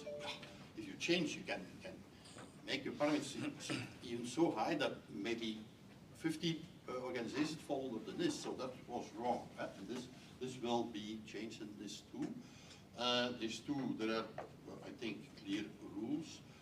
More people involved, the whole supply chain, I find it a much better idea and much better, but there are 3 versions for the moment, I think, so there's still work to do on the last final version, I think. But I think it's is much better. But it will take a lot of time for some companies to implement this tool. So they have to start now already. They don't have to wait till the law is there or the regulation is running. So we need more communication about this. We are talking about this too, but many companies did not know it. So we need more communication, more marketing around this. We need more and more awareness about this. And that's what we at West University try to do also in our living lab industrial security. Is there concern that it's a directive instead of a regulation like GDPR? Europe has always been ahead of the United States in privacy, and so when Europe was groundbreaking with the EU data directive, it of course led to the proliferation of laws that varied greatly among the member states of the EU. If this is a directive, are we going to see the same thing for cyber, do you think? No, maybe. Yeah, it may be a problem. Any other questions, folks? Please, first one. Yes, thank you very much for your presentation, your speech. I think it was great, lots of information. I think that you didn't touch a lot of the privacy issues you just mentioned. You were concentrating on cybersecurity, but in Europe, generally, privacy is quite a big concern for most companies, due to GDPR, but also for other reasons that we see child sexual exploitation, we see revenge videos, we see things that are socially, let's say, condemned, but on the other hand, they affect the companies and they affect the reputation of the company. So indirectly, the companies are affected by privacy overall. So what is your, let's say, what do you think about that? How do you address those issues? In Atlanta, I would like to have the opinion for Belgium as well. I think it's a big issue. We haven't touched it very well during this. So, as generally, how do American companies, perhaps, if I'm capturing your question right, think about privacy? Yes, Is that exactly. You know, in the United States, as I said, you know, Europe has been way far down, much more advanced thinking about the sophistication of these privacy issues. I've got a young child, and she's 7, and it scares me about, you mentioned revenge and things like that. That makes me nervous. But privacy in the United States is coming about. We have California, we have CCPA, there's a new version of it, CPRA, that takes effect in January, very much like GDPR, but not quite there yet. We've had federal bills pending. I've got my own theories. I could launch into a long dissertation on that. But we're coming about. U.S. companies are very mindful of GDPR. We're very aggressive about it. One of my colleagues, we have a Brussels office, and one of my colleagues was one of the original drafters of GDPR, actually. So we've been working with companies in GDPR for quite some time. But I'm going to let our 2 experts here talk about, you know, how is European data protection law affecting your business, and how much is that integrated into your culture and your company? You want me to start? You can start. Go for it. All right. So GDPR came out when I was working at American Cancer Society. We had 1 employee that lived in Europe, and that became our entry point. And so we had to implement where we had to implement for that. We had a privacy attorney who was not a chief privacy officer for the company, but she did understand privacy very well. Actually, it was a succession of privacy people until we landed on the right one, and she helped us. She helped shepherd us through the process. The focus brands, we definitely have GDPR specific concerns as well as privacy obligations from non-GDPR companies across the world. And so I am ultimately responsible for all of those things. I'm managing all that stuff through a GRC tool, largely unsuccessfully at this point. Not just kidding. We are managing as well as we can manage with a relatively small team, as laws like the California law that's coming out, and West Virginia, and all these Virginia, other Connecticut, Utah, huge number of just so we have 50 states in the U.S. which could conceivably have 50 privacy laws to have to comply with, in addition to all of the international laws. And so, as a privacy professional managing privacy compliance for we're a privately held company, but publicly traded companies have the same challenge, if not more challenges. it is a logistical nightmare for us to get through. Just to give you some comfort, every European country has a Same. separate version. Sure. and the UK has their own GDPR, so. I should project that in Europe, the GDPR is replacing the national legislation. This is why Europe is forced to regulate. Probably can be an example for US. Rather than dealing with 50 national legislation, you should have a US GDPR and apply. A lot of people would agree to you. Part of our challenge that we've got is we have a lot of lawyers, and we have some that are very litigious, and there's a concern with a federal bill that would introduce what's called a private right of action. I mean, individuals can sue under a class action against companies that don't comply. And so the challenge we have is to promote a law. There's certain key issues that are keeping a federal bill from passing, such as a private right of action. If it's any less than the protection that California's law currently provides, a California congressman who controls the House is not going to allow that bill to be introduced to the House floor. So, but then a law that puts California on a federal level is not going to get the support of the other side of the aisle. So there's some political complexities with getting the federal bill to pass. But to your point, the opposite is 50 some odd different laws that you have to comply with, just like our current 50 different state breach notification laws we have if a company has a security incident, which is a challenge to comply with. So, you know, we like to keep things difficult. But from a technology point of view, I think it's a very positive story there. So I see all the country, I think you have to implement it, but you see technology has been evolving, processes have been evolving. Where 10 years ago, 15 years ago, we first had the ideas of building security from the start, from threat modeling, in all those steps of software engineering. Now we see the same happening with privacy as well. So we see actually the maturity of those privacy processes becoming more and more mature, and actually in every step of the process, also the building blocks are getting better and better. One big challenge, of course, in this area is how we will deal with data mining, with machine learning, and there we really are still at the very first steps of actually making something privacy friendly there. Well, I'll tell you, one of the best companies we see in the United States from at the GRC or privacy tool is based here in Atlanta, Georgia, called OneTrust. OneTrust, lots of head shaking. OneTrust is a company that was built up, perhaps starting with concerns about GDPR, and it's now expanded globally as a go-to solution for a lot of U.S. companies for helping them, achieve their privacy compliance, or at least try to. And it's a company that, like I said, started here in Georgia, and they're growing leaps and bounds because the demand is there for a technological solution to these privacy challenges that companies face. Absolutely, but that's what we're doing. OneTrust is one we've used at Fleet because we are multinational. We started with GDPR and our headquarters in the UK, and then Brazil came online with LGBT, CCPA over in North America, we're waiting for Australia and New Zealand to come online. So we trying to manage all that is pretty much a nightmare, because when you get into the jurisdiction areas, we almost have to carve out these different little areas to make sure we're complying with all these different regulations. And you come to the United States, to James's point and Todd's point, then you got 50. So now every time we get a request, it's like, all right, are you in California? Are the resident of Colorado? Okay, in that case, no, we'll deal with you differently. So you have to have a technology solution like that to manage it, because it almost becomes impossible. And you add on top of that, Privacy Shield went away. So again, it's a nightmare from a compliance standpoint to manage privacy. But you have to, every single jurisdiction you can come down on you if you don't do it the right way within their constructs. So. And having to do your Schrems 2 analyses and all the other data transfers that we have to manage is quite a challenge. Exactly. That's why engineers become lawyers. Indeed.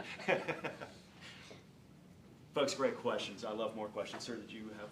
I did, yeah. Well, first, a quick comment on your CCPA and CPRA. To your point, looking, for example, at Virginia, which is next year becomes effective, very similar coverage as far as the requirements, of privacy requirements that are put on businesses there. And similarly to the EU AI Act, just as GDPR, those requirements have filtered here to the US, and the states are taking the mantle with the AI Act at will, which kind of leads to my question. I heard it mention the use of AI with cyber, and I wanted to hear from the panel what your thoughts are on that, and particularly where is AI being successful in detecting cyber incidents, and where is it failing, or where is it causing additional problems when people are using it to try to identify cyber events? We are now doing research on using AI on industrial networks, because in industrial network you have to make your defense in another way than an IT network. You cannot update your PLC every night and every day or whatever. So you need other monitoring systems. But those monitoring systems, you have a lot of information, a lot of combination of information, network traffic, a lot of other protocols and other things. So it's very difficult for, if you don't use AI, to have a good solution to monitor those kind of networks. That's our idea, and we are now looking for the best solution in this. This is an example how we use AI and cybersecurity. We see a lot of combinations of AI and machine learning within research labs and all the research partners within Europe and the US. It can be very impactful. For instance, we have been collaborating with EURIT, which is the registry of .eu. Domain names ending on .eu in Europe will actually run there. I think for more than 7 years already. And the idea was, can we already prevent the domain name from entering the domain name system that might be used for spam, phishing, and so on. So we have been studying first, understanding the ecosystem, how does it work? And there we have something in place already running for more than 3 years. But for any incoming registration, any person that registers in a domain name, we make actually an estimation whether the domain name will be used for malicious use, yes or no, and then actually prevent that domain name from becoming active. And that we reduced the number of malicious domain names in .eu with a factor 20 to 50. So it can happen. But of course, this is something that you always have to do. How robust are you? And that is the other side. So you can use machine learning for security, but how secure are machine learning techniques in the security space, but outside? And there, I think we still have a few challenges to actually make sure that we can't abuse the machine learning system itself as one of the entry points into our systems. And this is something that still is evolving, even in the academics. But I think there are very interesting years ahead on us on that. But I definitely think machine learning and security, within 5 years, within 10 years, will automatically be part of almost any security product out there. So earlier we talked about threats in organizations, and one of them that I had neglected to mention is bot attacks. We have a lot of, in almost every restaurant or food services industry that has a loyalty program suffers from the same attack. So these automated services trying to do account takeovers for your loyalty customers. And so there is a category of defensive software that are bot mitigation, and almost all of them use some form of machine learning, and a lot of them are toying with AI as well. I know of a managed detection and response firm that's based in Louisiana. I've known the owner of the company for a number of years, and he has put a lot of money and effort, and he's developed machine learning and AI, but his analysts use augmented reality technology to interface with the different logging systems that they use, and then from that point they use AI and ML as well, and they have a lot of patents around this. So we are definitely looking that direction. At least some companies in America are embracing AI and ML for different types of defensive as well as responsive technologies. I would add, kind of on James's point, is when you think about SOCs and managed defense and managed security service providers, they're filling a service gap, right? When you go back to what we talked about earlier about, hey, we have 200,000, 300,000, there's going to be 4 million cybersecurity jobs open in the next 5 years that we can't fill because we don't have the expertise and skill set and the training people to fill this. A lot of the AI fills that, right? And it fills a lot of these gaps that we have. Endpoint protection, simulated attack, all that stuff kind of fills in gaps that right now we don't necessarily have the resources of people to carry out those simulated attacks. To go in and watch the SOC and look at the alerts and do the analysis on all the data. So it's something I definitely will rely on a lot more going into the future.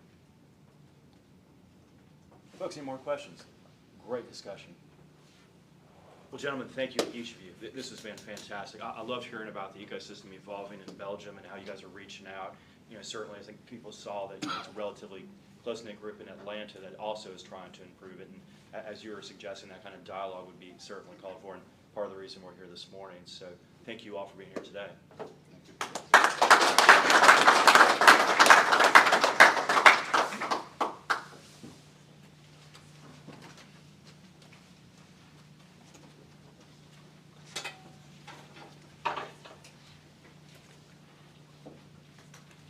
Next, we're going to have Professor Winky Lee come up and say a few words. As he's walking up here, this is someone I've gotten to know over the years, and I enjoy every conversation with him just because his knowledge of cyber surpasses just about anybody I know. He's one of the people who, as it was shared on the earlier panel, recognizing that 7 or 8 years ago we're heading this direction. Winky was there well before that and already leading Georgia Tech's efforts to become one of the prominent cybersecurity universities in the country. And Winky is since what used to be, what began as a program at Georgia Tech has now evolved into a formal cybersecurity school in the Georgia Tech University. And it's been absolutely a pleasure to sit here on the sidelines and watch Winky grow this amazing thing at Georgia Tech. Winky, if you please introduce yourself and share a little bit about kind of your journey at Georgia Tech and kind of your areas of expertise and kind of where you see Georgia Tech heading. Okay, great. Thank you, Todd, for a very nice introduction. So, I mean, I think one, the privilege of being in academia, I always say, hey, it's a lifestyle job, awesome. But most importantly, we can do whatever we think is going to be impactful to the world. So, gentlemen asked, what about AI for cybersecurity? I actually wrote one of the theses, and the thesis was published in 1999.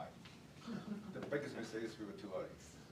Seriously. My thesis title was a data mining framework for building intrusion detection models. Think about it. That is, in today's term, would be applying AI or machine learning to cybersecurity and detecting attacks. That was 1999. In fact, in the evaluation competition organized by DARPA, the Defense Advanced Research Project Agency, which is the agency that funded a lot of blue sky work, including internet, really came from DARPA-funded work. In that competition, we actually beat everybody else. Using ML, people say, wow, ML can do this, yes. But then still industry, it took 10 years for industry to catch up. Even within academia, it took 5 years for the rest of the colleagues. Oh yeah, I think we should do ML for security as well. So that's one thing that's really amazing that I've been seeing is that in academia, typically we are at least 5 years, sometimes 10 years ahead of industry. Now, of course, those are the highlights. Maybe 90% of what we do, industry never cares. That's fine. Hey, if 10% works, awesome, we change the world eventually. So I think in today, I mean, if you look at all the papers in security conferences, almost if you ask any researcher in academia, every single one of them is actually doing something with ML and security. And on the flip side, I would tell you that at least 2 years ago, maybe a year ago, I talked to some of the VCs. They were saying that, of course, you hear that every single security company say, oh, I do AI and security. I'm talking about security companies. But in reality, half of them don't do anything about security. Don't do anything about AI or machine learning. They don't know what the heck they're doing. At least from the VC's point of view, or academia's point of view. So I'm just saying that, doing some self-promotion, that you should work with us. Talk to us. What's the latest that actually would work in the future? Because in academia, you can't say, hey, here's a product by us. No. We actually have very rigorous evaluation. To get papers published in an academic conference is peer reviewed by other researchers. And their job, their motivation is to kill your paper so that paper can get in. So it's very, very high bar. The point is that if it's a published result, normally it's very, very good. Now, whether it's a problem that you guys care about, that's an orthogonal problem. But at least we're solving a problem that's real, and the method has been evaluated. Okay, so given all that, now I'll go to the main topic that I should be supposed to be here for, is that we actually, the most exciting thing about Georgia Tech now is we have a new school for cybersecurity privacy. Now, Georgia Tech, as we call a department of school. So basically, this is the, from my point of view, this is the first ever department of cybersecurity privacy in any major research university in the world. And how do we get there? I mean, I think we've been working with people like Todd and other people in industry for a long time. And for the longest time, we're focusing on how do we support multidisciplinary research efforts across campus. And gradually we realized, you know what, that's not sufficient. We need to have an organization that actually support and also facilitate real growth. So when we have a department, now we can say, hey, now we can hire basically a large number of faculty to the department. Instead of fighting for other areas, oh, we need a slot in security. fighting with other areas in computer science or engineering. Now we say, no, we have our own department, so we can decide our own destiny. And so, but why, how we did this? We were able to actually convince the administration colleague in the traditional CS or engineering department that cybersecurity is not just a technical field. Definitely it's way beyond computer science. People like part of sort of being a lawyer, but of course we vehemently agree. So some of my colleagues in other universities have tried this and they fail. Why? Because they try to argue, oh, this is a different computer science field. People in the CS say, no, PS, we can cover that. I was able to go into my faculty and say, look, I'll give you a few examples why cybersecurity is not just computer science. For example, everybody had probably read the news about, oh, this face recognition system is so biased, right? I mean, have heard about that? Do we blame on technologists? No. Because the machine learning people, when they train the model to recognize faces, their data was biased. Why? Because they only have certain population. The data dominated by certain population of people. That's why the model is trained. In machine learning, why would you argue that a machine learning model will work? Because you're assuming that the testing data, the scenario they apply your model to, is the same as the data that you actually use to train the model. If they don't match, then you have a problem, right? So my point is, you cannot blame technologists from not knowing that. We should say, hey, look, from ethics and societal impact point of view, we should really be aware. Say, hey, look, the technical method has a limitation. In order for our model to be used in society, we really have to we really have to think about what are the other factors, limitations. So that when you train the model, you say, oh, instead of one model, try to recognize all human, variety of human beings, maybe we should train different model for different kind of people. Is that politically correct? I don't know. But from technical point of view, at least that's a correct way to do it. Right? So I'm really using this kind of example to convince our administration that, hey, look, we need a new school in cybersecurity privacy so that we can hire people not just in computer science, people who are experts in policy, ethics, legal, economics. That's the only way that we can build technologies that already have considered how this technology can be used in organizations, can interact with people. So that's the main motivation. I think we are succeeding. We're still very young. I mean, there's a new school. We have hired new head to lead the school. But what you will see is that we're going to hire at least 20-some faculty in the next 3-4 years, which is unheard of, in a single field, like cybersecurity privacy. And again, we're going to hire across spectrum, between hardcore computer science to all the way to policy. Now that, so given that, just should be obvious that at Georgia Tech, when we do research, we also cover a whole spectrum.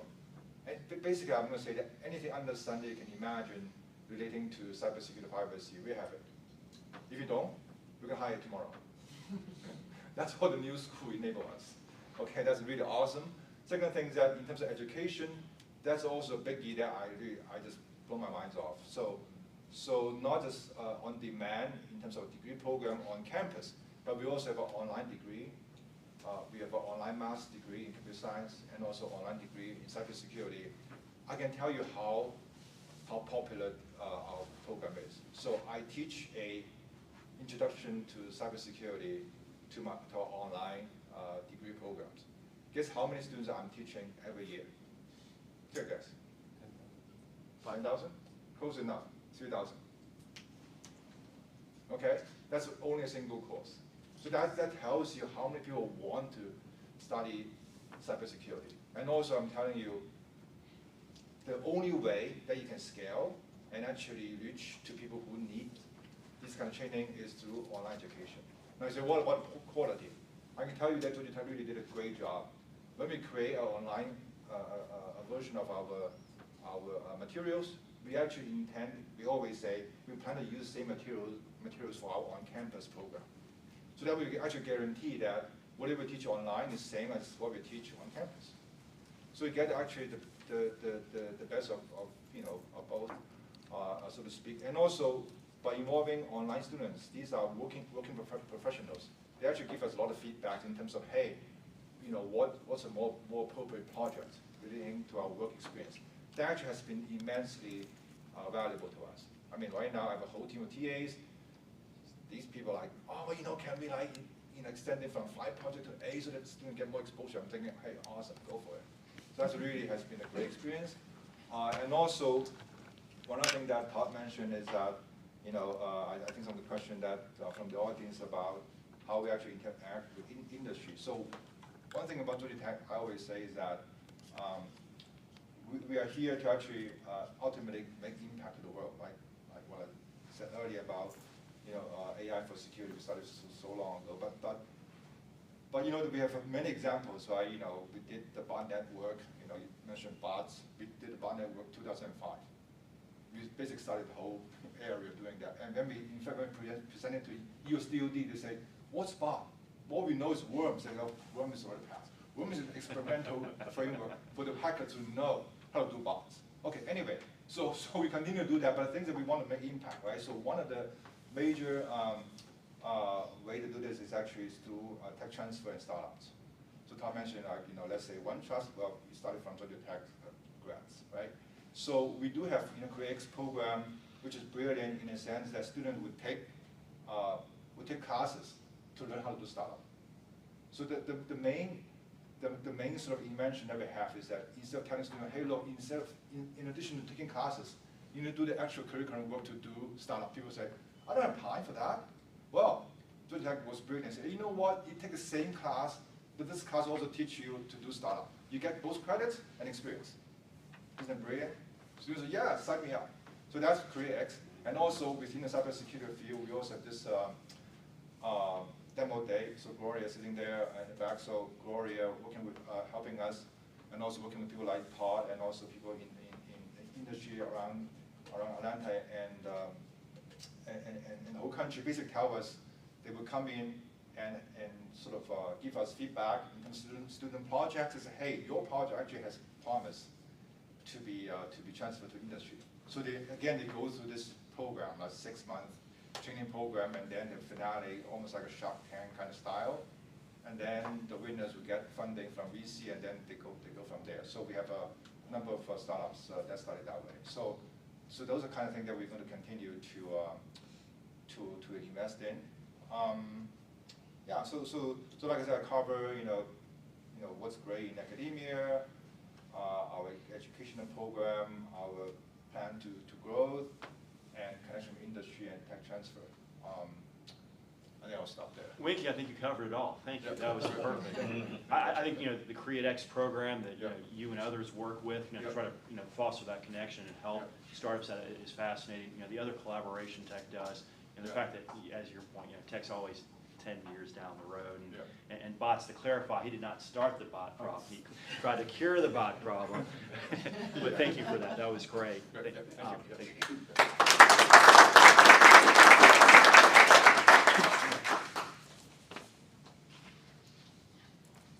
You want to launch the next one? Oh, yeah. So next we'll have 2 speakers from Belgium presenting their companies. Could I ask both speakers to go up front? Perhaps we can start with whoever is first on stage.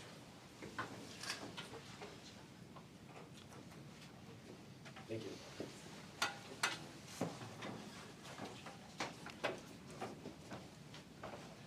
Yes, Geert. So first we have Geert Baldwins from the company Security. I'm not going to make an effort to introduce you because you have 5 minutes to pitch this audience for your entire company, your ambition to the US, your customers here, and what you hope to expect here or to achieve here in Atlanta. Okay, thank you very much. Thank you all for being here. My name is Geert Baldwins. I'm the founder of Security.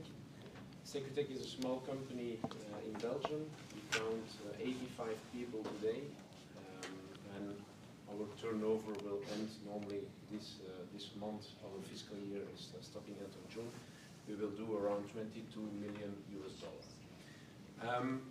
The main focus of our company is cybersecurity threat intel, where I came from a world of McAfee, cybersecurity or McAfee.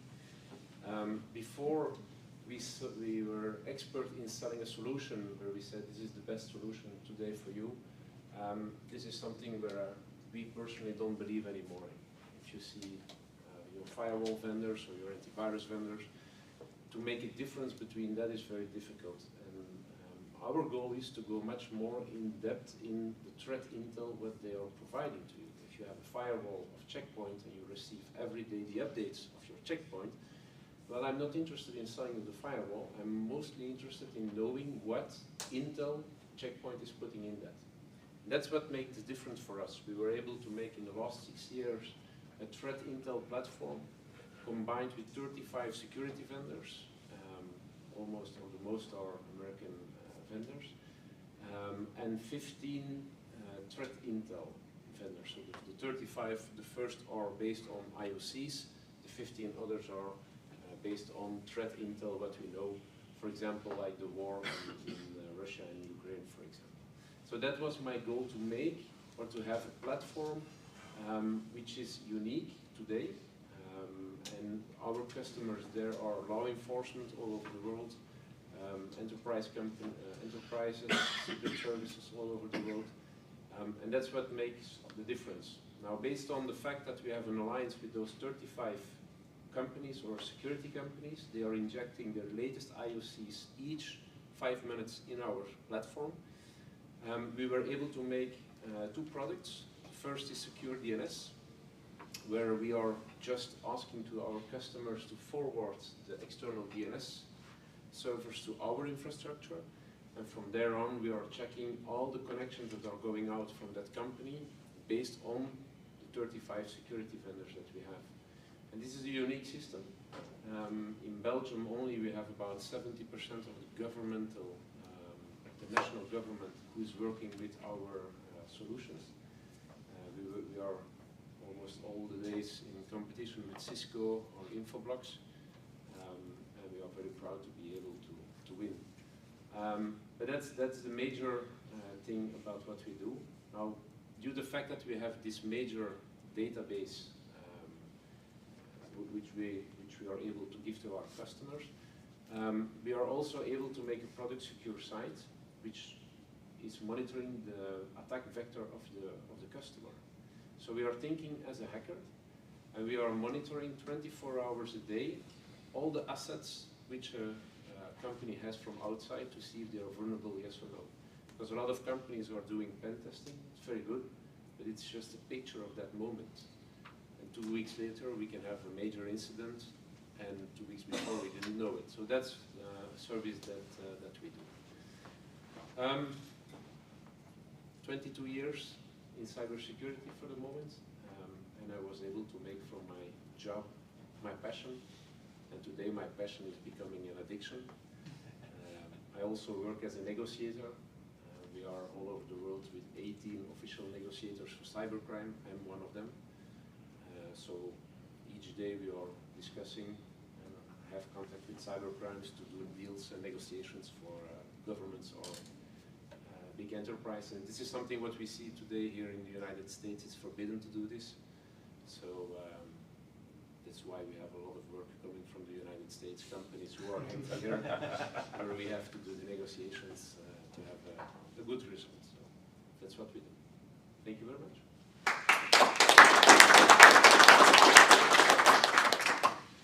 While you were talking, I realized that we still have work to do on our ecosystem, because half of what you talked to, I didn't know. I'm going to do this US formal style, so bear with me. Voila. So my name is Alex Driessen. I'm a CEO of a company called Torion. I'm not the founder, which my thing there says. There's too much honor. I only joined the company 1 year ago. So I'm still learning about this exciting world of cyber. And I also used to be an engineer. Torion, we are a 50-person strong cyber and privacy consultancy based out of Antwerp in Belgium. Why the mention of Antwerp? Just as here in the US, in Belgium we tend to be quite proud about our cities too. And according to some of the other Belgians, if you're from Antwerp, then most of the time you're a little bit too proud. But as I learned yesterday from some of the speakers, here in the US there is no such thing as too proud, so I'll stick with that. Why are we in business? We strongly believe that in order for a society to prosper, really every citizen and every organization should be able to digitize fearlessly at full speed. So every citizen and every organization should be able to tap into the full potential of what digital has to offer in order to reach their own full potential. If our companies are not able to do that, to digitize at full speed, they get behind, they lose competitiveness, they will never reach their full potential. And if our daughters, when they come home from school in the evening, they cannot confidently tap into the internet to feed their curiosity on what they were thought during the day, they also will never reach their full potential. And if our governments are not able to digitize and at the same time secure our democratic processes, then we can only imagine what happens. So it's a noble purpose, but it comes at a cost. Doing cyber can become very expensive, which means that we all need to be, it's all about making sensible choices in function of what you want to achieve as a business, as an organization. And that's where we as Torion come in. We help to make those choices so that every extra dollar that you spend on cyber has maximum marginal business impact. Who do we work for? A lot for federal government, just as years, including the State Department, which is called Foreign Affairs in Belgium, the Department of Defense, the DoD. Why do we work there? Because that's where the most sophisticated bad guys are focusing on. It keeps us ahead. We do a lot of work for critical infrastructure that include energy companies, both classical as those operating offshore wind farms, and it also includes hospitals. Why are we active there? Because their cyber, you heard that, has a physical impact. And because of that physical impact, often lives are at stake. So that's a pretty important part to focus on. And in that context, these companies, they often make use of operational technologies, which has been a topic already earlier in the panel, which is technology that links the world of the information systems with the world, with the physical world. And cyber in context of operational technologies is one of our fortes. Last but not least, we do a massive amount of work for software builders, digital creators. Why? Because their output, their products, they're spread widely and therefore can have massive impact. That's both product companies, think of SaaS scale-ups whose systems we all use every day, but also think of medical device manufacturers. And we also there work for companies that create software for their own internal operations. If you look, for instance, to companies that provide HR services or payroll processing companies, their core, basically, that is a giant software pipeline with some people around. So there's a massive impact too. For these software creators, we teach them how to write secure software from the start instead of as an expensive afterthought. We teach them how to build security into the processes so that it doesn't slow them down. Last thing you want is that you have a cybersecurity guy that says stop at the end of the process, who says no. And obviously, we teach them how to make these sensible choices that I referred to earlier. How do we position ourselves? How do we differentiate? So, unlike most of our competitors, we have a very strong business orientation. We never do security for the sake of security. We do security for taking the business of our clients forward. We call that security starting from yes, we can, instead of no, you can't. To take a parallel with attorneys, often you find general counsels who always say no. That doesn't add a lot of value. You need general counsels who can help you to find a way how to make it work. And that's how we do security. So we start from what you want to achieve as a business, and we think on how can cyber enable that in an economical way. And if you're new to cyber, then that translates into co-developing a full cyber strategy and a roadmap in function of your business goals, augmented by providing virtual CISOs, as you call that. And if you're not new to cyber, then we focus on how to optimize, how to prioritize spending, so that every dollar you spend has maximum marginal business impact. Sometimes we end up with companies who have invested in a bullet-free glass at the 3rd floor, but then the front door is totally open. Often they don't even know that there is a front door. So in that business orientation is reflected in everything we do, and reflected also in our market choices. Our focus on verticals helps us to truly understand the business context of our clients, so that when we come in at a new client, most of the time we already know where the problem areas are. Last point, what are we looking for in the US? In some of our activities, we're truly world-class. We're fantastic in everything we do. I'm from Antwerp, so I can say that. But in some, we're truly amazing. In some, we're truly head and shoulders above everyone else. One example is a service that we call threat modeling, or threat modeling training, also known as whiteboard hacking, which is a technique to figure out how to make sensible choices on what to do first, instead of just implementing all controls that you can think of. And we do that already quite a lot in Belgium for several device manufacturers and for the likes of Euroclear. But we must be doing something good as we are increasingly found internationally to provide those services internationally too. So there are a lot of international banks who come to us specifically for that topic. Also the LinkedIns of this world, which basically is Microsoft. We teach those techniques in order to secure the platform that we all use on a daily basis. So to accelerate our international reach, we switch from reactive to proactive, and we're developing a channel of partners who deliver a broader range of consultancy services to the core verticals that we target. And I'm pleased, or as we are in the US, I should be saying absolutely thrilled, to announce that this Thursday we sign our first MOU with a US-based party that focuses on helping medical device manufacturers to design better products. And I look forward to many more in many more verticals. Bon, with that, I have given you a flavor on how we are contributing to creating this world where citizens and organizations can confidently digitize at full speed in order to reach their full potential. And with that, I thank you for your undivided attention. Thank you so much.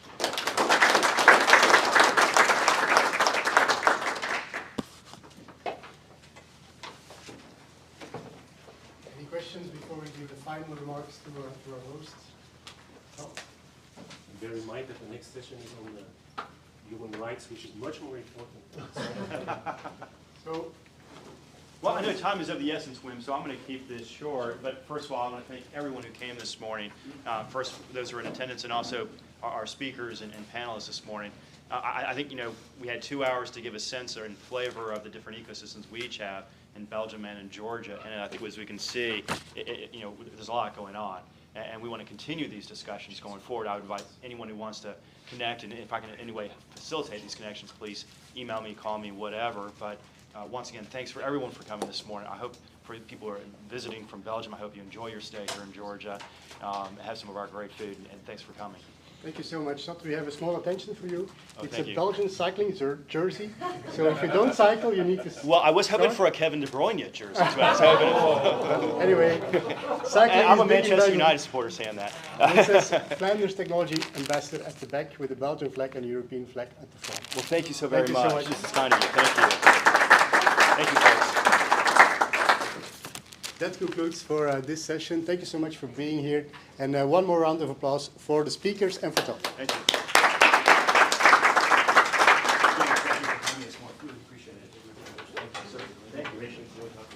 Thank you. Thank you so much. James, thank you, sir. Thank you. Appreciate it.